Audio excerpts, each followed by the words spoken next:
Hi, my name is Dr. Denise, and this is this week's A Dose from Dr. Denise, where I hope to teach, show, and inspire you how to release your God-given health and life potential. Well, we are wrapping up a really wonderful week. I hope all my Jewish friends and family, I have some family that are Jewish, had a very, very happy Hanukkah. And to my Christian friends, I hope that you're enjoying this Advent season and the upcoming holiday and Christmas time, which is so wonderful. And really, that's what I wanted to talk about in this week's A Dose from Dr. Denise, is that are you headed into the holiday season with feelings of pressure and anxiety and stress and the insanity of it all? Or are you entering into the Christmas season with hopeful anticipation, which is certainly how God would want us to enter it? And so that's what I want to talk about and just give you a couple examples of some things that happened to me this week.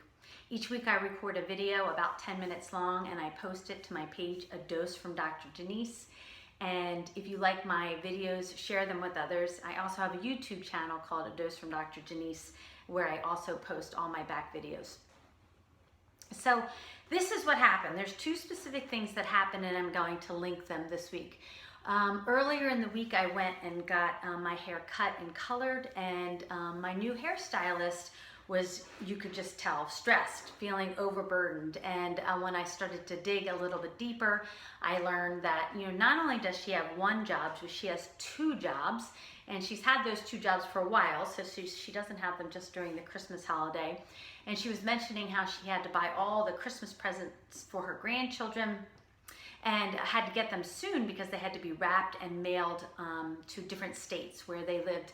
And I could literally feel her energy and feel her stress, and it was overwhelming. I would be overwhelmed with working two jobs and having to do all that. And I just immediately thought, that's not what this is about, and I think we would all agree, and yet we all get sucked into the commercialism of the holidays and of Christmas, and that's not what it's about. It was probably about well over 10 years ago, because our boys are 20 and 22, but right around, when Santa wasn't delivering as many gifts to our sons, and when we were able to more redefine what we wanted to do for Christmas, we decided to give our children time. And so each Christmas morning we would wake up and drive somewhere. When we lived in the Northeast, we typically would drive up to Vermont or to Canada, and we had some amazing Christmas holidays. We would usually just go skiing for 2, 3, 4 days, but it was such a wonderful time, and we'll continue that tradition this year. Steve and I are driving up to Colorado to visit my older brother. I'm so excited, and my beautiful sister-in-law, and the boys will fly in. But I will tell you that when we started doing that with the boys, as well as we decided with all of my parents and my siblings and my in-law siblings, that we would no longer exchange. We would just give to the nieces and nephews.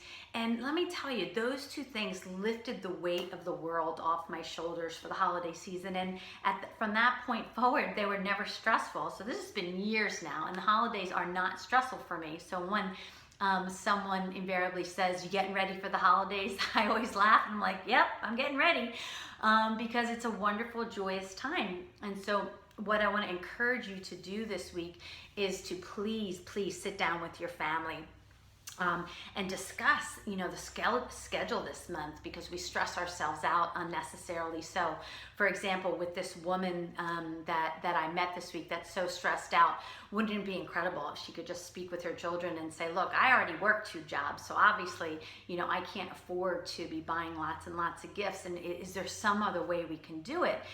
Because come January, those credit card bills are still gonna come, and so there's gotta be a different way. And so rather than the holidays being insane, make them sensational. And so I want to share with you something else that happened to me the following day. So my church, I go to a church here called North Point. It's a wonderful church.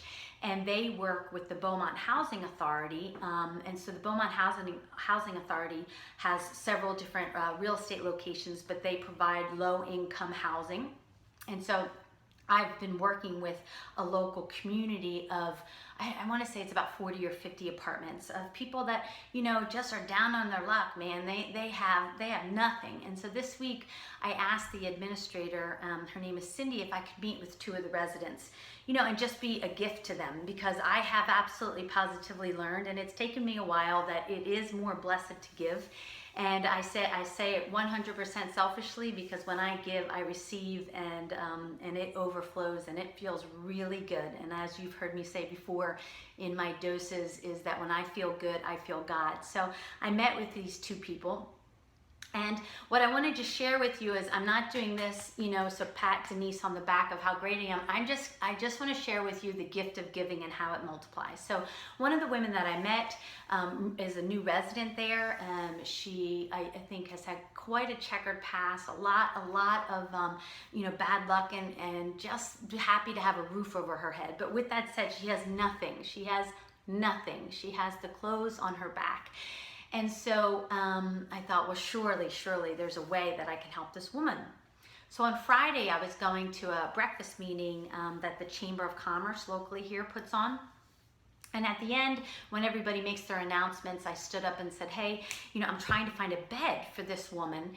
Well, I'm so glad I did, because within a minute, I had 3 people offer up a mattress, a love seat, a recliner chair, and a entertainment center. So I got all their contacts, and just stay with me on this story, because it gets better.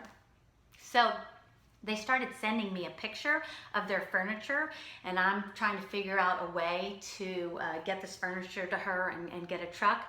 But the amazing thing is the furniture absolutely matches, right? Not just a little coincidence. It's one of those great big God winks that the love seat matches this brand new chair that one gentleman gave me, and that matches this entertainment center, as if I went out to a furniture store and bought the 3 pieces. And so now this woman who has nothing is going to have furniture, and she's going to have a mattress, and I'm going to take her out the week before Christmas, and we're going to do some shopping, and I'm going to be able to spend time with this woman to just learn about her life, because it's a gift to me. And so I won't have any insanity this Christmas, because I am the captain of my own ship, and I'm not going to let the commercialism and the craziness that bombards us through television and radio and social media to infect me, because I get to control that. So that's my message this week, is that, if you are feeling stressed and burdened, know that it need not be. Know that it affects your health, by the way, and so you need to alleviate some of that stress.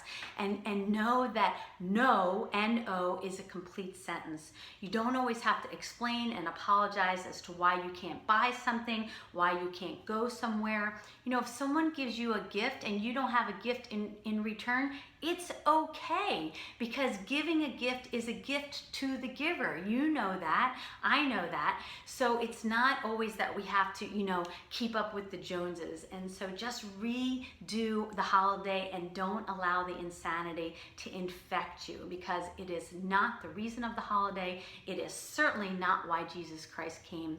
And so let's keep the meaning of Christmas and the meaning of Hanukkah in the season. We need to love more, we need to give more, we need to serve more, and by doing that, you will be better. So let me just close in prayer. Lord, thank you for a wonderful week. Thank you for the life of President George Bush. Thank you for his beautiful funerals and the inspiring words spoken by amazing, amazing people. Thank you for the gift of his life and the example of his life. May we all be such servants. Thank you for this amazing country that we live in. Lord, where I can be a blessing to others, please allow me to be that. Open my eyes to be a blessing to others. Allow this to be the best Christmas that I've ever experienced, or the best Hanukkah. Allow me to have time with my family. Show me ways that I can simplify this holiday and just spend time with you and for other people. And it is in your Son's name I pray. Peace out. Have a great upcoming week and Advent week, and I'll see you next Sunday.